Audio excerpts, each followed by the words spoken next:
Part 2 వీడియోలో మనం ఇది ఎలా ఫేక్ చూసాం కదా, ఇప్పుడు తీద్దాం.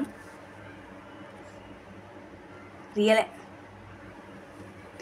అని ఎలా తెలిసిందంటే మన టిష్యూ వైట్గానే ఉంది, అంటే బాగా రెడ్ కలర్లో అయిపోలేదు, నార్మల్ టిష్యూ లాగానే ఉంది. ఇది నార్మల్ టిష్యూ ఇలాగే ఉంది, ఇది కూడా సేమ్ యాజ్ టీస్ అలాగే ఉంది. కాబట్టి నార్మల్ అంటే వాటర్లో పెడితే అలాగా తడిగా అవుద్దో అలాగే అయింది. కాబట్టి ఈ water melon real water melon.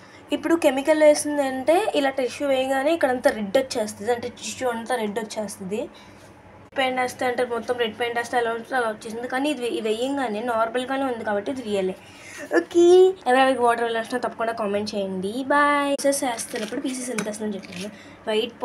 White పడకుండా చూసుకోవాలి. పీసెస్ ఎందుకు వేస్తున్నామంటే వాటర్ ఇష్టం లేని వాళ్ళు ఇలాగ ఒక బౌల్లో పీసెస్ కట్ చేసుకుని ఉప్పు కారం వేసుకోవాలి. ఇప్పుడు ఉప్పు కారం వేసి చూపిద్దాం, టేస్ట్ చేద్దాం కూడా.